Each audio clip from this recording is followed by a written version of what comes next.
मित्रों नमस्कार।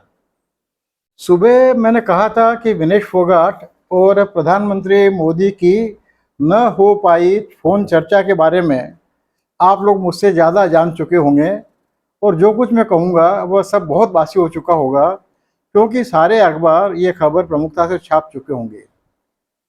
लेकिन दोस्तों, मैं समझ नहीं पा रहा हूँ कि मैं खुश हूँ या दुखी हूँ। मैंने अखबार पढ़ना लगभग बंद कर रखा है, लेकिन आज अखबार ध्यान से देखा और मेरे यहाँ एक ही अखबार आता है, भारत का सबसे तेजी से बढ़ता, सर्वाधिक प्रचार संख्या वाला और सच बात कहने का दम भरने वाला अखबार। लेकिन उस अखबार में भी ये समाचार कहीं नहीं था। मैं खुश होना चाहता था दोस्तों, लेकिन अब जो मैं कहूँगा वह शायद आपके लिए नई जानकारी हो। इस बात से खुश होना चाहता था, लेकिन खुश नहीं हो सकता। अपनी आगे बात कहूँ उससे पहले आपसे निवेदन है, कृपा करके मेरा ये चैनल सब्सक्राइब कर लीजिएगा। आप मेरी उम्मीद के मुताबिक सब्सक्राइब कर रहे हैं, बड़ी कृपा है आपकी। फिर भी सब्सक्राइब कीजिएगा, करवाइएगा, इस वीडियो को लाइक कीजिएगा, शेयर कीजिएगा और इस पर टिप्पणी जरूर कीजिएगा। दोस्तों, पत्रकारिता के प्रशिक्षणों में हमें बताया जाता था कि कुत्ता आदमी को काटे ये समाचार नहीं होता है, आदमी कुत्ते को काट ले तो वो समाचार होता है। यानी असामान्य बात ही समाचार होती है, सामान्य बात कोई समाचार नहीं होती है। इस मायने में विनेश और मोदी की न हो पाई फोन चर्चा एक असामान्य बात थी दोस्तों। ठीक है, अब अभी भी है। लोग प्रधानमंत्री से बात करने को तरसते हैं और प्रधानमंत्री से बात होने को अपने जीवन की बड़ी उपलब्धि मानते हैं। हर कोई प्रधानमंत्री से बात करने को तरसता है, जाहिर है प्रधानमंत्री हर किसी से बात नहीं करते हैं। ऐसे में प्रधानमंत्री किसी से बात करने से इनकार कर दे तो यह बहुत ही सामान्य और अनदेखी की जाने वाली बात होती है। लेकिन यदि प्रधानमंत्री किसी से बात करना चाहे और वह आदमी बात करने से इनकार कर दे, और वो भी सामान्य आदमियों को, विशेष नहीं हो, तो वो अत्यधिक असाधारण, अविश्वसनीय और चौंका देने वाली बात होती है। और ये तो पत्रकारिता के हिसाब से सर्वाधिक न्यूज़ वैल्यू वाला समाचार होता है। आज की भाषा में सबसे प्रमुख ब्रेकिंग न्यूज़, ये तो अखबार का प्रमुख समाचार, फर्स्ट लिस्ट न्यूज़ होती है। लेकिन ये खबर मुझे मेरे यहाँ आने वाले अखबार में नज़र नहीं आई तो मैं उदास हो गया। खबर अखबार ने खुद रोकी हो या प्रधानमंत्री कार्यालय से रुकवाई गई हो, दोनों ही स्थितियों में मेरे तई यह पत्रकारिता की मौत या हत्या से कम नहीं है। इसीलिए मैं तय नहीं कर पाया कि मैं खुश हूँ या उदास हूँ।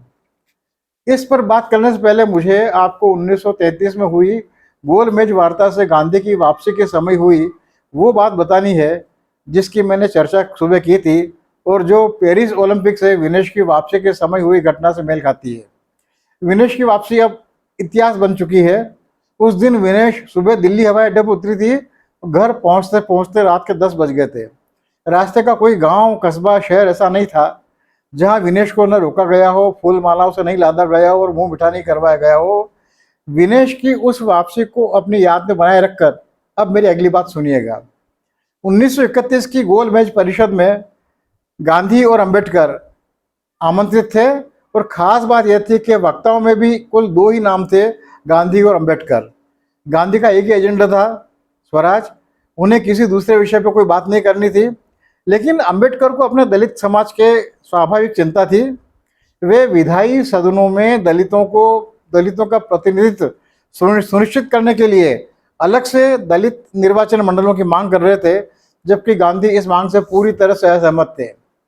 परिषद की एक बैठक इसी मुद्दे पर बात करने के लिए रखी गई थी, और अंग्रेजों को पता था कि इस मुद्दे पर गांधी और अंबेडकर दोनों असहमत हैं। तो उन्होंने जानबूझकर इन दोनों के भाषण रखवाए, किसी और का भाषण नहीं रखवाया, ताकि दुनिया को बताया जा सके कि भारतीय प्रतिनिधि एक राय नहीं है, उन्हें अपने अपने स्वार्थों की पड़ी हुई है। बोलने के लिए पहले अंबेडकर का नंबर आया। उन्होंने अपने धारा प्रवाह बहुत प्रभावी भाषण में अपनी मांग और उसके समर्थन में अपने तर्क रखे, और उन्होंने कहा कि गांधी जी को संविधान की कोई जानकारी नहीं है। इसी क्रम में उन्होंने ये भी कह दिया कि गांधी आज कुछ बोलते हैं और कल कुछ और इस तरह से उन्होंने पूरी परिषद की बैठक में गांधी के मुंह पर गांधी को साफ साफ झूठा कह दिया था, जो गांधी के लिए संभवतः सबसे बड़ी गाली थी। और मजे की बात है, आपको पता हो कि नहीं हो, अंबेडकर तो यहाँ तक कहते थे कि गांधी जी शायद ही महात्मा हैं। वो महात्मा नहीं है, मिस्टर गांधी हैं। सबको लगा कि गांधी ये आज कुछ कह दिया, कल कुछ कह दिया, इस वाले झूठ को सहन नहीं करेंगे और पलटवार जरूर करेंगे। तो सबको अब गांधी के भाषण की प्रतीक्षा होने लगी। गांधी उठे, उन्होंने मात्र 3 अंग्रेजी शब्दों का भाषण दिया, थैंक यू सर। गांधी बैठ गए, सब हक्के बक्के होकर देखते रह गए। बैठक समाप्त हो गई। इस समाचार को एक अखबार ने शीर्षक दिया, गांधी टर्न अदर चिक, यानी गांधी ने दूसरा गाल सामने कर दिया। बैठक स्थल से बाहर आने पर लोगों ने बापू से इस संक्षिप्त भाषण का राज जानना चाहा, तो बापू ने बहुत ही पीड़ा से कहा, सवर्णों ने दलितों पर सदियों से जो अत्याचार किए हैं, उससे उपजे विक्षोभ और घृणा के चलते अंबेडकर यदि मेरे मुंह पर थूक देते तो भी मुझे अचरज नहीं होता। गोल मेज परिषद की इस बैठक से बापू बम्बई लौटे तो उनके स्वागत के लिए 2 लाख से अधिक लोग बंदरगाह पे उपस्थित थे। ये देखकर वो अंग्रेज जो गांधी और अंबेडकर के मतभेदों को लेकर इन दोनों की और भारत की खिल्ली उड़ाना चाहते थे, हक्के बक्के रह गए। उन्होंने एक मत से कहा, किसी पराजित सेनापति का ऐसा स्वागत कहीं कभी नहीं हुआ। बैठक की परिणति पर पत्रकारों ने बापू से प्रतिक्रिया चाहिए, तो बापू ने कहा, बहुत महत्वपूर्ण वाक्य है, खाली हाथों लौटा हूँ, मैले हाथों नहीं। अब पेरिस ओलंपिक से लौटी विनेश की घर पहुंच यात्रा को फिर से याद कीजिए, लेकिन ऐसा करते हुए विनेश और गांधी की तुलना बिल्कुल मत कर लीजिएगा, केवल घटना और घटना की परिस्थितियों की समानता पर विचार कीजिएगा।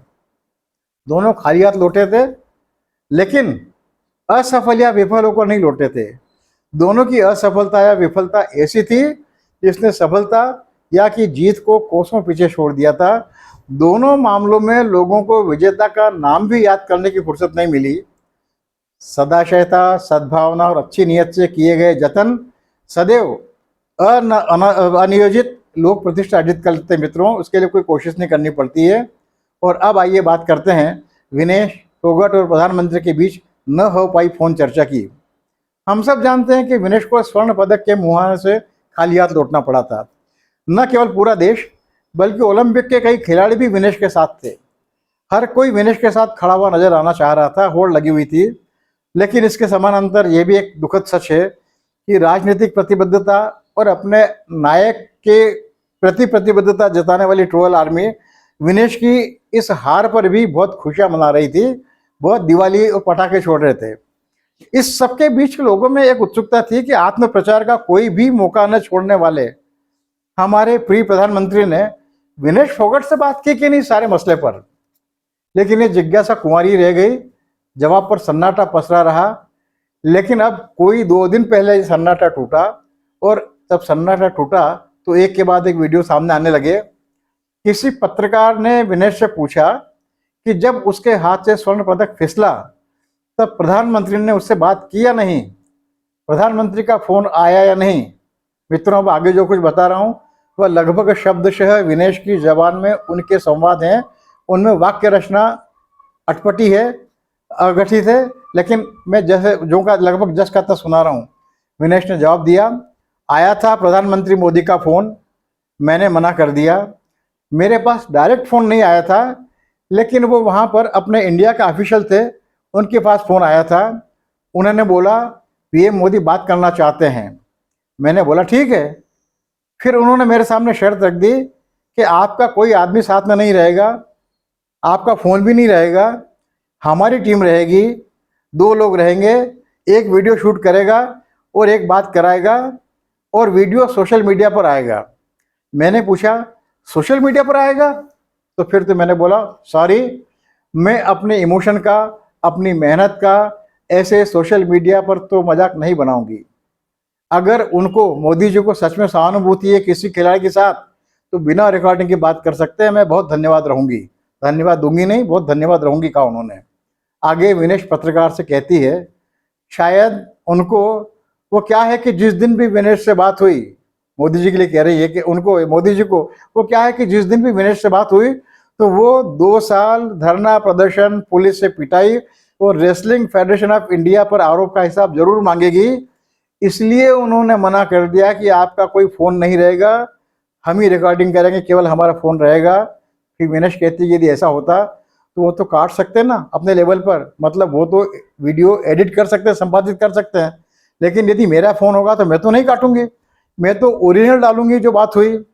तो उन्होंने मना कर दिया कि ऐसा नहीं होगा, बात खत्म यहाँ हो जाती है। लेकिन मित्रों, इस पूरे मामले में दो बातों ने मेरा ध्यान आकर्षित किया, जिसकी वजह से मैं इस घटना को विशेष मानता हूँ। पहली बात करने से विनेश ने इनकार किया, प्रधानमंत्री ने इनकार नहीं किया।